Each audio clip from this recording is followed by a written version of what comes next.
بسم الله الرحمن الرحيم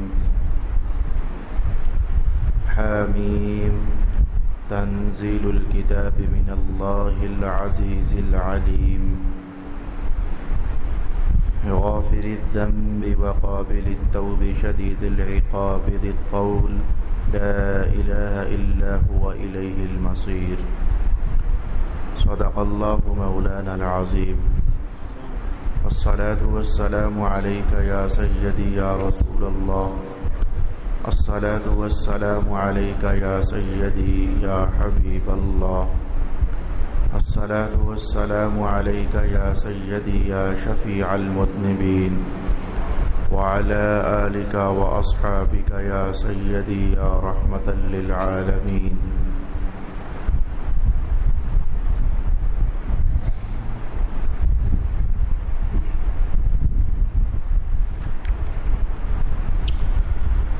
اللہ ہی کے نام سے شروع کرتا ہوں جو نہایت رحم فرمانے والا بہت مہربان ہے۔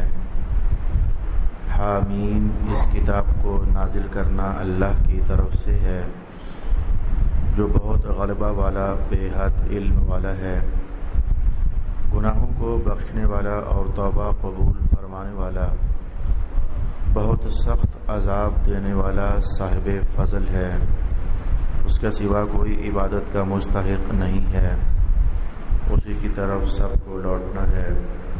صدق اللہ مولانا العظیم۔ تمام مسلمان دوستوں اور بھائیوں، اللہ رب العالمین کی طرف سے اس پاک مہینہ اور رمضان المبارک کی آمد پر میں آپ سب کو مبارکباد دیتا ہوں۔ اللہ تعالیٰ اس مبارک مہینے کو ہماری بخشش اور نجات کا ذریعہ بنائے۔ جس ڈھب سے اور جس رنگ سے سرکار دو عالم علیہ الصلوۃ والسلام نے ہمیں تعلیمات اور تلقینات ارشاد فرمائی کہ رمضان یوں گزارنا چاہیے، اللہ تعالیٰ اسی رنگ میں اور اسی ڈھب میں ہمیں اس بار کے رمضان کی قدر اور منزلت پہچاننے کی توفیق عطا فرمائے۔ اللہ تعالیٰ کے فضل بے پایاں ہے، اس کی رحمت بے انتہا ہے۔ اس بار اللہ رب العالمین کی مہربانیوں سے اور کرم نوازیوں سے ایسا ممکن ہو سکا کہ گجر خان کی بہت ساری جامعہ مساجد ایسی ہیں کہ جن میں اس وقت درس قرآن حکیم ہو رہا ہے، جس سے میری مراد ایک تو جامع مسجد الفیصل، یا پھر میری مراد سندر روڈ کی جامع مسجد، یا پھر میری مراد محلہ بابو گلاب خان کی جامع مسجد، یا پھر میری مراد جامع مسجد بابو جی، اور ان ایسی دیگر تمام مساجد میں اللہ کے فضل سے اس بار جو 27 علماء کا بیچ فارغ ہو رہا ہے، ان میں سے کثیر التعداد علماء مختلف جگہوں پر دروس دے رہے ہیں۔ مجھ سے ادھر کے لوگ کہنے لگے کہ اس بار ہم آپ کے پاس تو شرکت کرنے کے لیے نہیں آ سکیں گے، ظاہر ہے کہ ہم نے اپنی مسجد میں شروع کر دیا۔ میں نے کہا اللہ کرے اسلام کے یہ سارے مراکز آباد ہو جائیں۔ آپ لوگوں کو اتنی دور سے آنا پڑتا ہے، سفر کی صعوبت اٹھانے پر اللہ اجر تو دیتا ہے، ثواب تو دیتا ہے، لیکن ہر ایک اتنی دور کا سفر طے کہاں کر سکتا تھا۔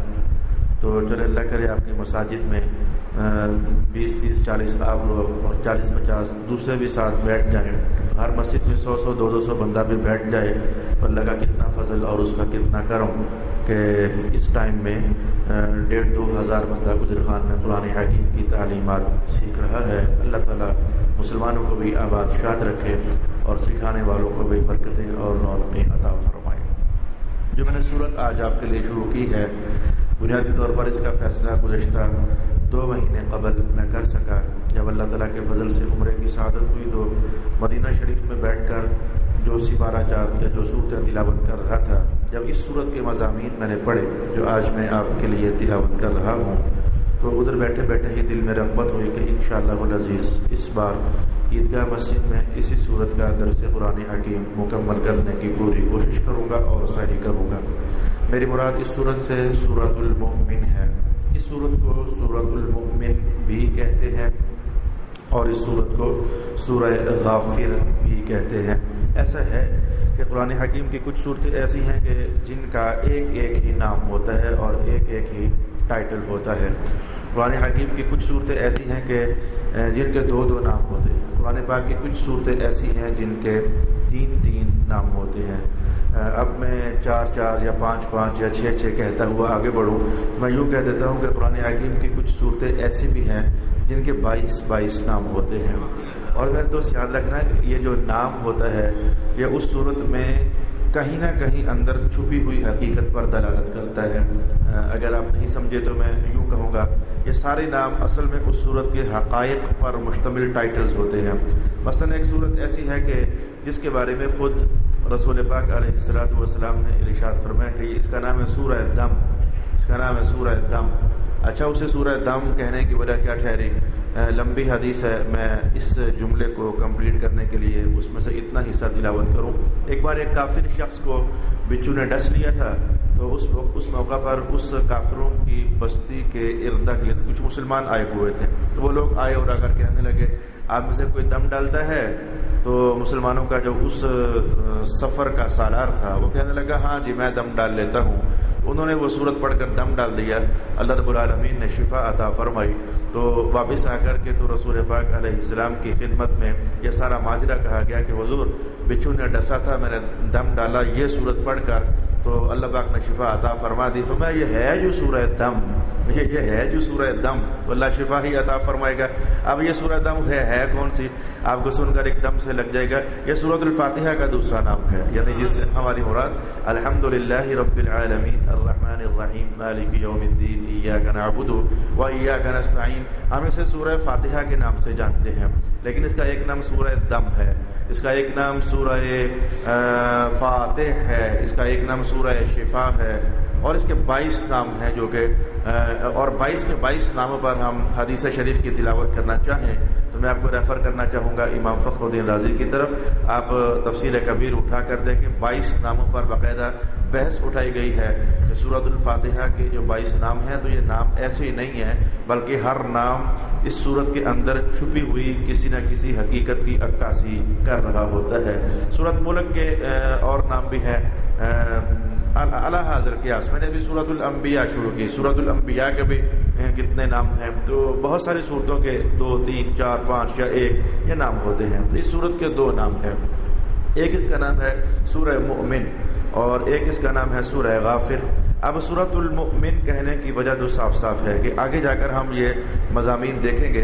اللہ سے اس دعا کے ساتھ کہ اللہ کرے کہ 21 دن کا جو ہمارا یہ ٹارگٹ ہوتا ہے اس میں یہ صورت بفضلہ تعالی تکمیل پذیر ہو سکے. تو ہم جا کر دیکھیں گے ایک آیت آتی ہے اور اس میں یہ الفاظ ہیں وقال رجل مؤمن من آل فرعون يكتم ایمانه اتقتلون رجلا ان يقول ربي اللہ. اب یہ آیت تو جب ہم پڑھیں گے تو اس کا سیاق و سباق کیا ہے, اس کے مضامین کیا ہے, اس کا ماقبل آیتوں کے ساتھ ربط کیا ہے, یہ تو ہم وہاں دیکھیں گے. لیکن اس میں لفظ استعمال ہوا رجل مؤمن ایمان والا مرد. تو لفظ مؤمن چونکہ اس میں استعمال ہوا ایک شخص کے ایمان کی خطرناک کہانی کو قرآن حکیم نے اس صورت میں بیان کیا ہے. وہ جا کر وہ کہانی تو ہم وہاں جا کر دیکھیں گے لیکن اس لفظ کی مناسبت سے اس صورت کا نام پڑ گیا سورۃ المؤمن. اچھا تو میں نے کہا اس صورت کا نام سورۃ الغافر بھی ہے. غافر کہنے کی وجہ ابھی آپ جان جاؤ گے. میں نے آیت نمبر 3 کی جب تلاوت شروع کی تو الفاظ یہ تھے غافر الذنب وقابل التوب. اللہ تعالیٰ گناہوں کو معاف کرنے والا ہے, مغفرت کرنے والا ہے اور توبہ کو قبول کرنے والا ہے. ساتھ ہی کہا شدید العقاب بھی ہے. یہ جو الفاظ کا ربط ہے اور ترتیب ہے انشاءاللہ یہ ہم آج نہیں تو کل یقیناً اسے ملاحظہ کریں گے. تو اس نے اپنے آپ کو کہا میں غافر ہوں تو غافر الذنب کے ساتھ اس نے اپنے آپ کو تعبیر کیا, اس لیے اس صورت کا نام سورہ غافر پڑ گیا. لیکن تعجب تھوڑی دیر کے لیے بتاؤں کہ جو قرآن حکیم حرمین پڑھا ہوتا ہے اس میں کچھ معاملات ایسے ہیں جو ادھر جو قرآن حکیم ہے ادھر نہیں ہے. اچھا ادھر میں نے دیکھا کہ اس کا نام سورہ غافر ہے تو میرے بس خیال میں نہ رہ سکا. ادھر اگر میں ڈھونڈ کر یہ سورہ غافر کہاں چلی گئی تو مجھے سورت غافر نہ ملے. جو قرآن پاک کا نسخہ ہمارے پاس ہے اس میں اس سورت کا نام المؤمن قرار دیا گیا اور جو نسخے ادھر پڑے ہوئے ہیں وہ جس وجہ سے بھی ایسا ہوا وہ وجہ ہم لوگوں کے جاننے سے ذرا ماورا ہے. تو ادھر اس کا نام سورہ غافر ہے. تو پھر جب میں نے اس کی ڈھونڈ کر جب میں نے تلاوت شروع کی میں پھر ہنس کر کے رہ گیا یار غافر بھی ہے اور المؤمن بھی بھی ہے، اس کے دونوں نام ہیں. ادھر ہمارے نسخوں کے اندر اس کا نام المؤمن چلتا ہے اور ادھر اس کا نام الغافر رکھا جاتا ہے. تو یہ اس سورت کے دو نام ہوئے. کچھ بنیادی معلومات ایسی ہوتی ہیں جو کسی بھی سورت کو شروع کرنے سے پہلے اگر جان لی جائیں تو اس سورت کے مضامین کی طرف بڑھ جانا اور سمجھنا بہت سارا آسان ہو جاتا ہے.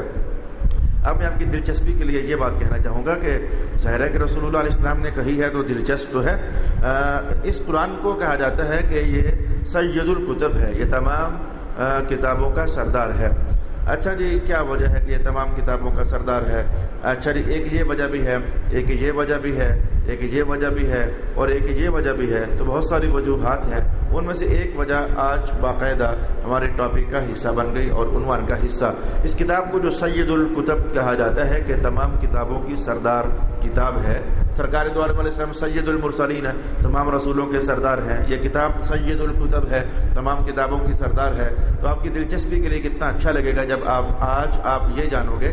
اگر کوئی آپ سے پوچھے کہ تورات ساری کی ساری کیا تمہارے قرآن میں ہے، اگر آپ سے پوچھے کہ تورات ساری کی ساری کیا تمہارے قرآن میں ہے، تو اس کا جواب فوراً تو یہ ہے کہ جی ہاں ہے.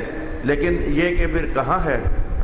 وہ تورات جو اللہ نے نازل کی تھی، اللہ اکبر، جو تورات اللہ کا کلام تھا اور جو تورات اللہ نے نازل فرمائی تھی. آج تو یہود نے اس کے اندر بڑے تغیر اور تبدل کر دیے. لیکن اگر کوئی سوال پوچھے کہ جینون حالت میں وہ مضامین، آپ میرے الفاظ سن رہے ہیں، جینون حالت میں وہ مضامین، وہ عنوانات اور وہ پیغامات جو اللہ نے اتارے تھے تو کیا تمہارے قرآن میں ہے؟ تو اس کا جواب حضور کی اس حدیث سے آپ سیکھ سکتے ہیں. رسول پاک علیہ الصلوۃ والسلام نے فرمایا کہ مجھے اس قرآن حکیم میں کچھ صورتیں ایسی ہیں جو زبور کے بدلے عطا کی گئیں، کچھ صورتیں ایسی ہیں جو مجھے انجیل کے بدلے میں عطا کی گئیں. اچھا، وہ ذرا کافی زیادہ ہیں، میں ان کی ڈیٹیل آج نہیں کہتا. وہ تواسین سے مراد کیا ہے یا پھر حوامیم سے مراد کیا ہے، وہ ایک لمبی حدیث ہے جو اس صورت کے ماتحت امام جلال الدین سیوطی نے نقل فرمائی. اسے پڑھا جا سکتا ہے اور سنا جا سکتا ہے. لیکن میں آج کا ٹائٹل جو اس صورت کے حوالے سے تعلق رکھتا ہے، تو رسول اللہ علیہ السلام نے فرمایا کہ کچھ صورتیں ایسی بھی ہیں کہ جو اللہ تعالیٰ نے مجھے تورات کے بدلے میں عطا فرمائی ہے. وہ تورات اگر جینون حالت میں اپنے مضامین کے ساتھ، اپنے الفاظ کے ساتھ نہیں، اپنے مضامین کے ساتھ پڑھنا چاہو تو رسول اللہ علیہ السلام نے کہا حوامیم پڑھ لو. یہ حوامیم سے مراد 7 صورتیں ہیں اور 7 کی 7 حامیم سے شروع ہوتی ہیں. حامیم حامیم حامیم حامیم حامیم حامیم، وہ 7 کی 7 صورتیں حامیم سے شروع ہوتی ہیں. تو ان کو ملا دو تو حضور نے ان کا نام رکھا حوامیم، یعنی جمع کا صیغہ استعمال کر دیا. اور آج میں نے جو حامیم پڑھی ہے الفاظ آپ سنیے. حامیم تنزیل الکتاب من اللہ العزیز العلیم، یہ جو حامیم ہے یہ ان 7 میں سے پہلی صورت ہے. اور جو باقی 6 ہیں وہ پورے قرآن میں بکھری ہوئی نہیں ہے. اس سے فوراً آگے چلے جائیں تو اگلی صورت ہے حامیم السجدہ. اس سے آگے چلے جائیں تو اس کا نام ہے سورہ شورا. وہ تسلسل کے ساتھ یہ آگے ہے. سورہ شورا وہ بھی حامیم سے شروع ہوتی ہے. سورت نمبر 4 سورہ زخرف ہے، وہ بھی حامیم سے شروع ہوتی ہے. سورت نمبر 5 الدخان ہے، وہ بھی حامیم سے شروع ہوتی ہے. سورت 6 نمبر پر الجاسیہ ہے، وہ بھی حامیم سے شروع ہوتی ہے. اور سورت احقاف یعنی 26ویں سپارے کی پہلی سورت، یہ بھی حامیم سے شروع ہوتی ہے. تو رسول اللہ علیہ السلام نے فرمایا کہ یہ 7 صورتیں ایسی ہیں جو حوامیم ہے اور یہ اللہ تعالیٰ نے مجھے تورات کے بدلے میں عطا فرمائی ہے. او کما قال رسول اللہ صلی اللہ علیہ وآلہ وسلم. اچھا، تو ان صورتوں کو تورات کا بدل ہی قرار دیا گیا. صرف اتنی بات ہی نہیں تھی. اگر آپ سے کوئی پوچھے کہ قرآن پاک کا دل کون سی صورت ہے، میرا خیال ہے کہ یہ ایک ایسا جواب ہے اور سوال کہ سب مسلمانوں کو پتہ ہے. تو بہت سارے دلوں کے اندر آواز خاموش سی آ گئی ہوگی، جی مولانا سورت یاسین تو کہیں آپ نہیں کہہ رہے؟ جی ہاں، میں وہی کہہ رہا تھا. اچھا، اگر کوئی آپ سے پوچھے کہ سورہ قرآن پاک کی دلہن کون سی صورت ہے، یہ میرے حضور نے کیا کلام، کیا دل نواز باتیں جملہ ارشاد کیے. اچھا جی، قرآن حکیم کی دلہن کون سی صورت ہے؟ تو آپ کو جواب یاد رہنا چاہیے سورہ رحمان. آج میں آپ کو بتانے لگا ہوں کہ حضور پاک علیہ السلام نے فرمایا کہ اچھا قرآن حکیم کا مغز کون سی صورت ہے. اگر تم سے پوچھے کہ قرآن حکیم کا مغز، تو یہ کون سی صورت ہے؟ تو اب ظاہر ہے کہ ہم کیا بتاتے ہیں، یہ تو صاحب کتاب بتا سکتا ہے، یہ تو صاحب نبوت ذات ہی ہمیں اس حقیقت تک رسائی کروا سکتی ہے۔ تو رسول اللہ علیہ الصلوۃ والسلام نے فرمایا کہ یہ جو حوامیم ہے، یعنی جو میں نے ابھی 7 صورتیں آپ کے سامنے ان کا نام لیا، تو یہ 7 کی 7 صورتیں اللہ کے ہاں یا قرآن حکیم کا مغز ہیں، یعنی یہ نچوڑ ہے پورے قرآن حکیم کا۔ جو مضامین آپ 30 سپاروں میں پھیلے ہوئے پاؤ گے، تو ان مضامین کو اگر مختصر پڑھنا چاہو اور ٹو دی پوائنٹ پڑھنا چاہو، لمبی لمبی آیتوں کو ایک جملے کے اندر پڑھنا چاہو، وہ باتیں جو کتنے کتنے صفحوں پر پھیلی ہوئی ہیں، اگر انہیں آدھی آدھی لائن میں پڑھنا چاہو، تو رسول پاک علیہ الصلوۃ والسلام نے فرمایا کہ پھر تمہیں الحوامیم پڑھ لینی چاہیے۔ اور یہ تو اس صورت کے حوالے سے تیسری یا چوتھی بات میں نے آپ کی خدمت میں کہی۔ ایک حدیث ایسی بھی ہے جسے کثیر مقدار میں محدثین نے نقل تو نہ کیا، اور مجھے جو مطالعے سے بات گزری، الدر المنصور کے اندر امام جلال الدین سیوطی نے بھی اسے نقل نہ کیا، لیکن وہ حدیث صرف اور صرف ابن کثیر کے ہاں پڑھی جا سکتی ہے۔ اس روایت کے الفاظ کو ابن کثیر نے نقل فرمایا، اگرچہ اس متن پر یا اس روایت پر محدثین نے جرح و قدح بھی کی ہے اور اس پر لے دے بھی کی ہے۔ یہ حدیثوں کی سندوں پر لے دے کرنا یہ اس نشست میں کہے جانے کے لائق عنوان نہیں ہے، یہ کلاس روم کی نشستوں میں کہے جانے کے لائق عنوان ہوتا ہے کہ یہ حدیث کیا ضعیف ہے، یا یہ حدیث کیا موضوع ہے، یا پھر یہ حدیث کیا منکر ہے، یا پھر یہ حدیث کیا شاذ ہے، یا پھر یہ حدیث کیا مدلس ہے۔ یہ عنوانات اس نشست کے ہوتے نہیں ہیں۔ تو اس حدیث پر اگرچہ لے دے کی گئی، لیکن میں کہوں گا کہ یہ کیا دلچسپ الفاظ ہیں کہ فرمایا کہ ایک بندہ ہو، وہ اپنا گھر ڈھونڈنے کے لیے، پلاٹ لینے کے لیے، جگہ لینے کے لیے نکلے، تو تلاش کرتے کرتے کرتے ایک جگہ سے گزرا تو اسے ایک پلاٹ نظر آتا ہے سرسبز اور شاداب، جیسے کہ آج کل میں کہوں گا کہ پلاٹ نہ بھی ہونا، ویسے کھلی زمینیں ہیں، جو برسات کا موسم، بارشیں برس رہی ہیں، سبزہ ہر طرف عام ہے۔ تو کل میں اپنے جامعہ کی تیسری چھت ڈلی تو میں اوپر کھڑا ہو کر کے تو پرے کا منظر دیکھ رہا تھا، وہ جدھر بھی دیکھتا تو دل کرتا دیکھتا ہی چلا جاؤں۔ ظاہر ہے کہ وہ سبزہ ہر طرف سے پیدا ہو رہا ہے، اور سبزہ فطری طور پر انسان پسند کرتا ہے۔ یہی وجہ ہے کہ انسان کی نظر میں جو جو جو جو جو جو چیزیں پسند ہیں، رب کائنات نے وہ ساری کی ساری جنت میں سجائی ضرور ہوئی ہے۔ فرمایا کہ ہم نے اسے سبز بنایا، انسان خوش جو ہوتا ہے، ہم نے اس میں خواتین رکھی حوروں کی صورت میں، انسان انہیں دیکھ کر خوش جو ہوتا ہے، ہم نے وہاں پانیوں کے جھرنے رکھے، انسان خوش جو ہوتا ہے، ہم نے وہاں نہریں جاری کر دیں، انسان وہاں خوش جو ہوتا ہے، ہم نے وہاں پرندوں کی چہچہاہٹ اور ان کا نرم نرم وہ نغمہ اور سروں کے ساتھ بولنا ہم نے جنت میں یہ رکھا، انسان یہ سن کر خوش جو ہوتا ہے۔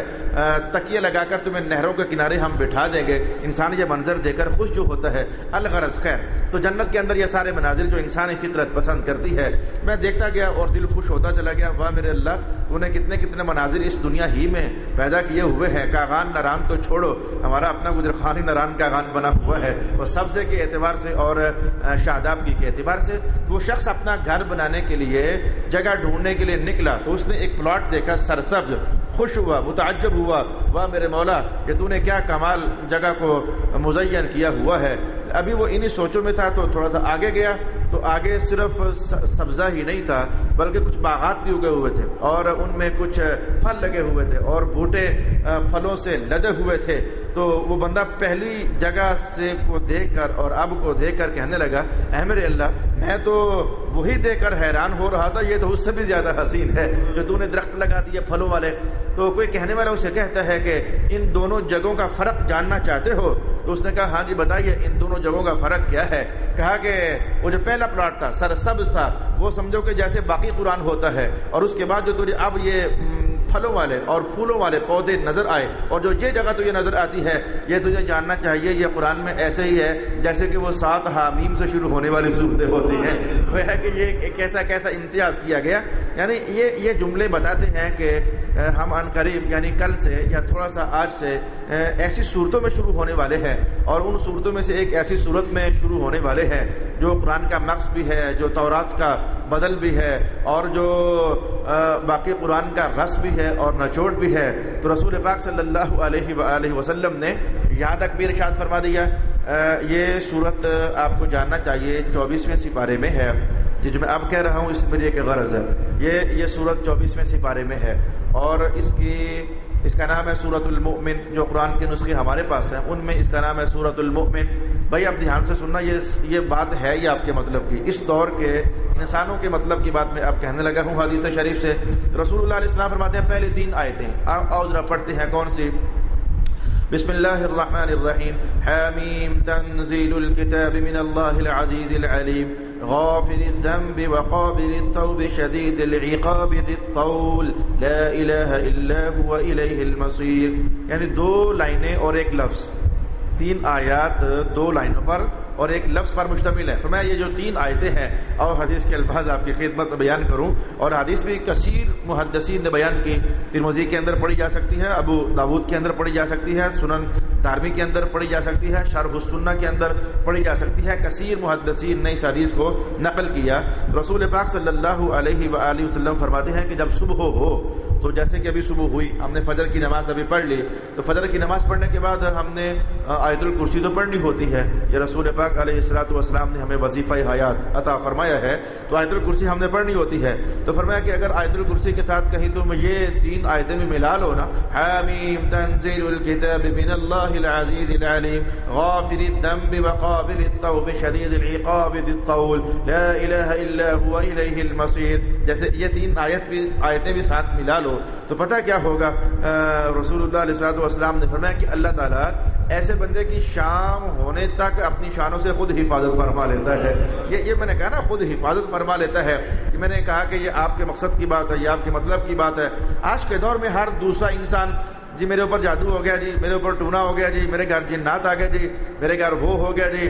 تو یہ جو آپ لوگ یہ عاملوں کے پاس جاتے ہو, یا پھر یہ جنات نکالنے والوں کے پاس جاتے ہو, یا پھر آپ جادو ٹونا توڑنے والوں کے پاس جاتے ہو, ان کے پاس کوئی گیدڑ سنگی نہیں ہوتی ہے کہ آپ جاتے ہو تو وہ سنگاتے ہیں تو آپ ٹھیک ہو جاتے ہو. میری جان, وہ گیدڑ سنگی نہیں ہوتے. اصل میں وہ قرآن حکیم کے یہی الفاظ ہوتے ہیں, وہ حدیث میں آنے والے یہی ورد ہوتے ہیں, یہی وظیفے ہوتے ہیں. صرف بات یہ ہے کہ ہم محراب نشین بطور امانت کھول کر آپ کو سنا دیتے ہیں کہ وہ بات اصل میں یہ ہے, وہ آپ کو بتاتے نہیں ہیں. بس وہ پڑھ کر کے تو آنکھیں بند کر کے شوشا کر دیتے ہیں, آپ مطمئن ہو جاتے ہو, خوش ہو جاتے ہو. تو میرے بھائی, اگر یہ رسول اللہ علیہ السلام کی ہر بات, میں کہوں گا ایک طرف ہمارے آج کے دور کا کوئی کامل بزرگ اور ایک طرف سرکار دو عالم علیہ الصلوۃ والسلام, آپ کا دل خوش نہیں ہے کہ وہ کامل بابے کی پھونک میں اگر بڑا اثر ہے تو خدا کے بندو, یہ کامل بابا کا بھی آقا محمد الرسول اللہ جو فرما رہے ہیں اس میں اثر نہیں ہے. یہ 3 آیات یاد کرنے میں کوئی اتنی دقت بھی نہیں ہے. 2 لائنیں بنتی ہیں اور 2 لائنیں اور ایک لفظ پر مشتمل یہ 3 آیات ہیں.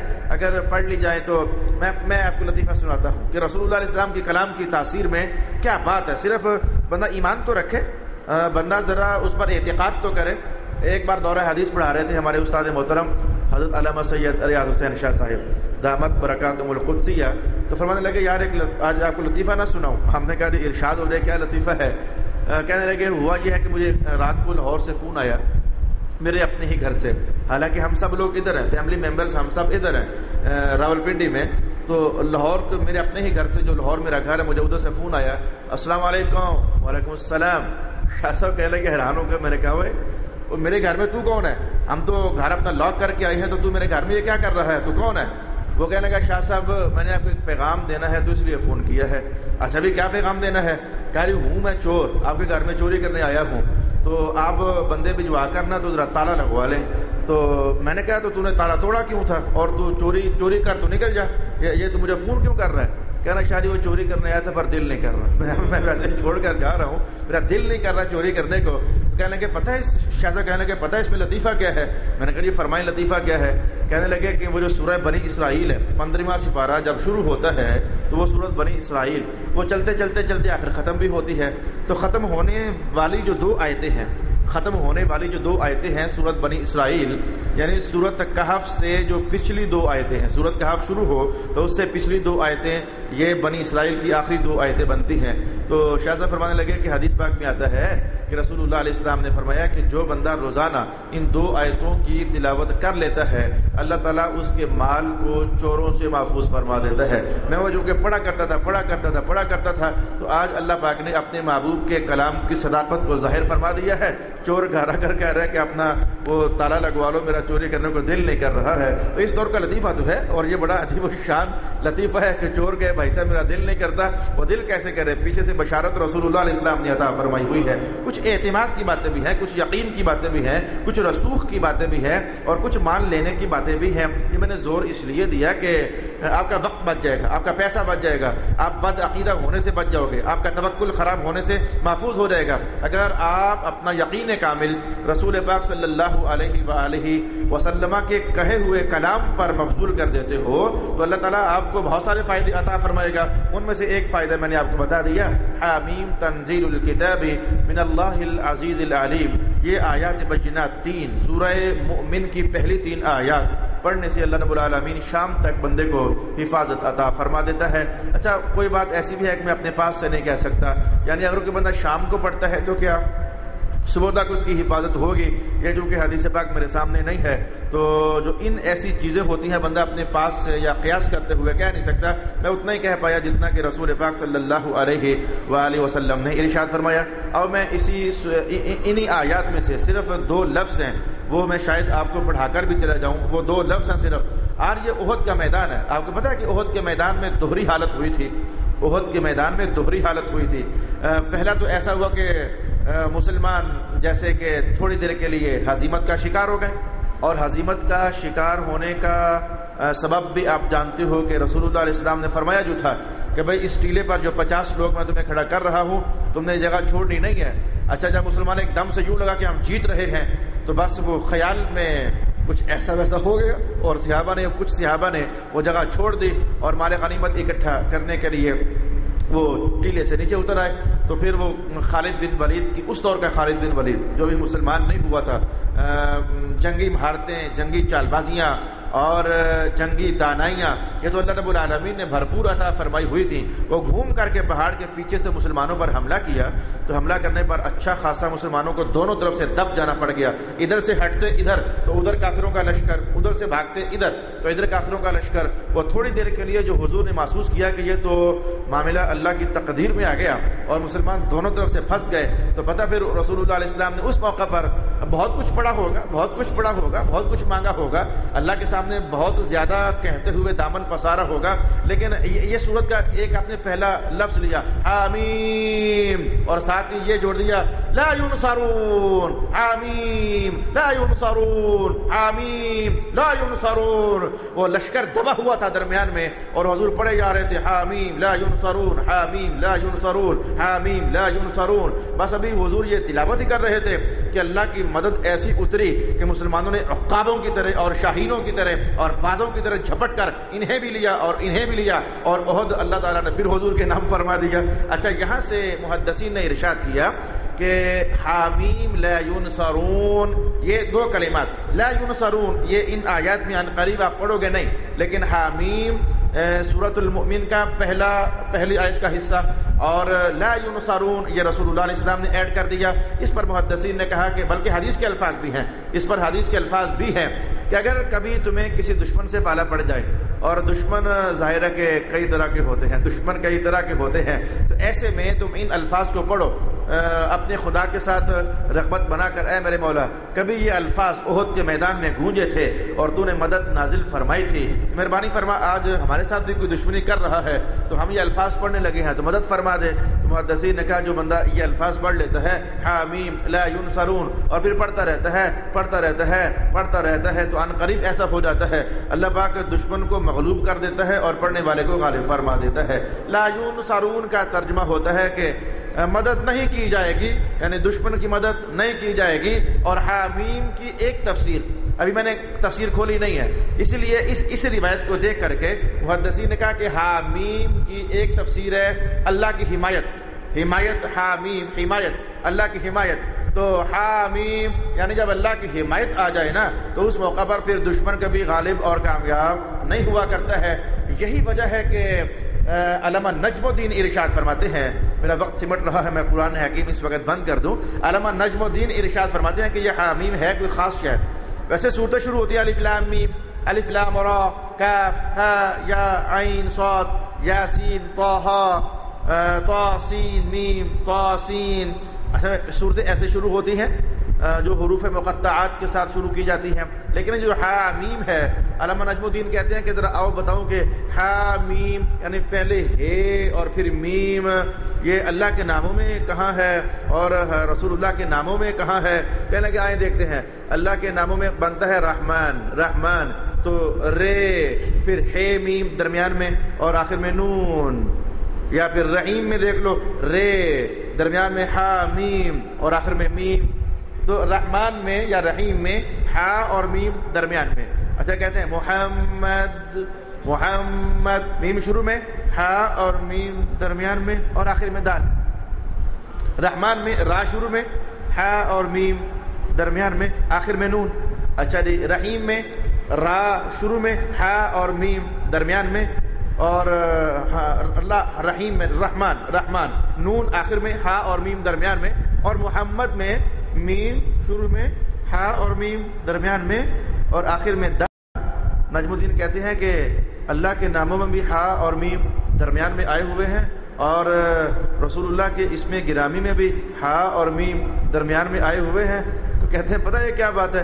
کہتے ہیں مجھے کوئی نہیں پتا یہ کیا بات ہے، لگتا ہے کہ یہ خاص راز ہے اللہ کا اور رسول اللہ کا. اس لیے 7 سورتوں کو مسلسل اللہ رب العالمین نے ان 2 لفظوں سے شروع کیا جو اللہ کے نام کے بھی درمیان میں آئے ہوئے ہیں، ہا میم، اور رسول اللہ کے اسم گرامی کے بھی درمیان میں آئے ہوئے ہیں. یہ کوئی ایسا خاص راز ہے جس کے بارے میں الفاظ یہ ہیں لا يعلمه نبی من الانبیاء ولا ملک من الملائکہ. اس راز کو نہ انبیاء کی دنیا میں کوئی نبی جان سکتا ہے اور نہ فرشتوں کی دنیا میں کوئی فرشتہ جان سکتا ہے، اس لیے کہ یہ اللہ اور اس کے محبوب محمد الرسول اللہ کا راز ہے. شاید اسی لیے میں نہیں جانتا، شاید اسی لیے رسول اللہ علیہ السلام نے احد میں اسی راز کے ذریعے کہا مولا پھر دیکھنا حامیم لا ینصرون، حامیم لا ینصرون. اب اللہ کو تو پتا تھا میرا محمد کیا کہہ رہا ہے اور رسول اللہ کو بھی پتا تھا کہ میں حامیم کہہ کر کے جو اپنے رب سے کس بات کی التجا کر رہا ہوں. جس راز کو نبیوں پر بھی نہ کھولا گیا تو یقینی سی بات ہے کہ ہم غریبوں پر وہ راز کیسے کھل سکتا ہے؟ ہم اس راز کا ٹائٹل پڑھ کر کے تو بہر کیف معزوز ہو سکتے ہیں. وآخر دعوانا ان الحمد للہ رب العالمین.